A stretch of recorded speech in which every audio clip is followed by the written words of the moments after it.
Con la nación en el precipicio, devastada por la pandemia, golpeada por el colapso económico, dividida por las cuarentenas y el uso de los cubrebocas, el primer instinto del presidente es salir a buscar a alguien con quien pelear.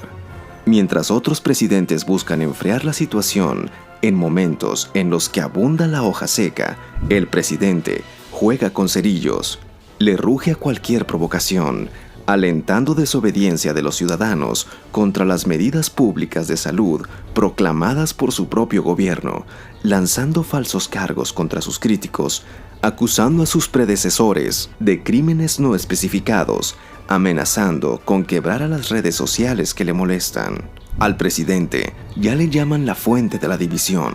Los días de la discordia están exhibiendo el liderazgo presidencial a la vista de todos. Desde el inicio de su ascenso al poder, el presidente se ha presentado a sí mismo como alguien que busca el conflicto, no la conciliación, como un peleador, no como un pacificador. Él apela a una porción sustancial del público que ve en él a un presidente con la voluntad de atrincherarse y confrontar al establishment. El presidente parece fuera de contacto y separado de la difícil realidad que como nunca antes el país está viviendo. En los momentos en que la nación demanda desesperadamente sanarse, el presidente está enfrascado en pequeñas luchas personales con quienes él cree que son sus adversarios. En los momentos en que la nación confronta la pandemia del coronavirus y al mismo tiempo la mayor catástrofe económica desde la Gran Depresión, lo que sea que unió la solución para buscar una salida a esa crisis se evaporó en un choque cultural. Y el presidente ha hecho todo para convertir esas crisis en una disputa partidista, en lugar de una fuente de consenso desde cuándo y cómo reabrir la economía, hasta cuándo usar o no un cubrebocas en público. Lejos de buscar los acuerdos para restaurar de la mejor y más segura manera la rutina diaria, amenaza a los gobernadores.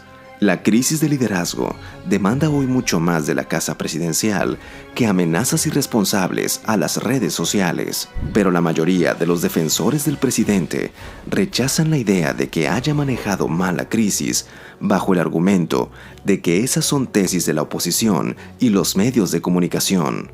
¿Suena familiar? Pues estos son fragmentos del análisis publicado el pasado 1 de junio por Peter Baker en The New York Times, bajo el título «En los días de la discordia, el presidente aviva las llamas». Se refiere, por supuesto, al presidente Donald Trump y a su estilo muy cuestionable de manejar la emergencia del coronavirus y la crisis derivada de la parálisis económica.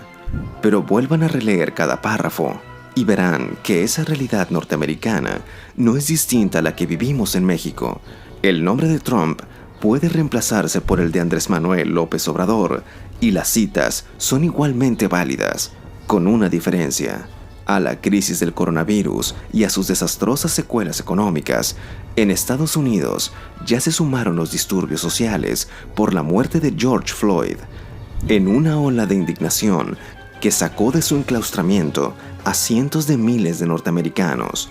El cóctel de la crisis sanitaria, económica y social vuelve a ser confrontada por el presidente Trump con fuego, censurando a los gobernadores y lanzando a las calles a la Guardia Nacional. El estado de emergencia y las llamas ya alcanzaron las afueras de la Casa Blanca. Bien haría el presidente López Obrador en voltear a ver al vecino del norte, porque si las similitudes sanitarias y económicas con sus tintes políticos lucen tan similares, tenemos a la vuelta de la esquina el encontronazo social. Y en México no será racial, pero sí será sin duda un sacudimiento que expulse a las calles a millones de mexicanos sin empleo y con hambre, descubriéndose como los nuevos desposeídos. Vale entonces preguntar, ¿buscamos enfriar el enrarecido clima político o insistimos en atizar con la confrontación el fuego de una hoguera que apenas se está avivando?